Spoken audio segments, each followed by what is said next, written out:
Chapter 8, Quiet, Please.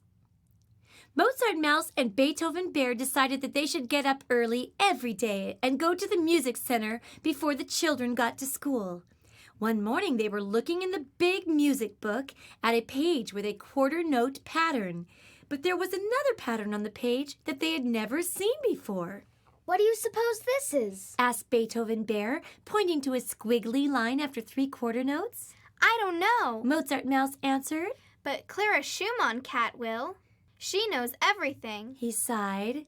Do you think we'll ever know as much as she does? He asked. I sure hope so. Beethoven Bear replied. I'd like to be a music teacher someday. Then he thought for a moment.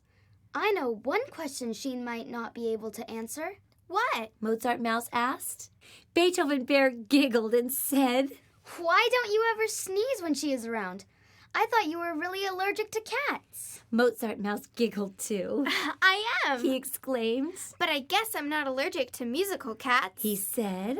I hope you're right. Beethoven Bear said earnestly. I wish Clara would get here soon so that we could find out what this is. He added, looking at the book again.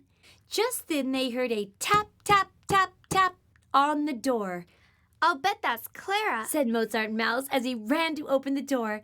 Clara walked into the room, ready to begin her lesson.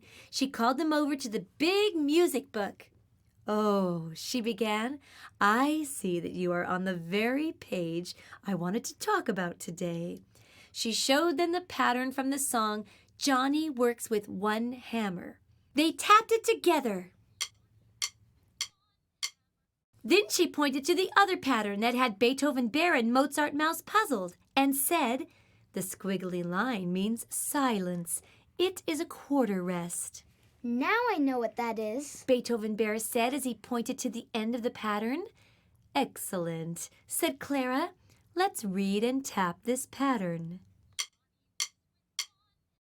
When they had finished, Mozart Mouse had made an exciting discovery. That is just like the pattern in my name. He announced. Listen, He said, and he began to chant his name and whisper shh after it. Mozart Mouse, shh. Mozart Mouse, shh. Beethoven Bear was giggling again. The pattern for your name has a symbol for silence in it, a quarter rest.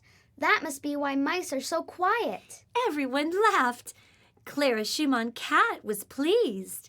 You both learned our lesson very well today. The patterns you learned have a special music name. They are called rhythm patterns. Would you like to play the new rhythm pattern on some instruments before the children get here? She asked. Mozart Mouse and Beethoven Bear ran happily to the instruments. Of course, Beethoven Bear chose the big drum because he liked low sounds so much. Mozart Mouse chose the triangle so that he could hear his favorite high sounds. Clara's tail swished back and forth to the beat as the music friends played their new rhythm pattern over and over again.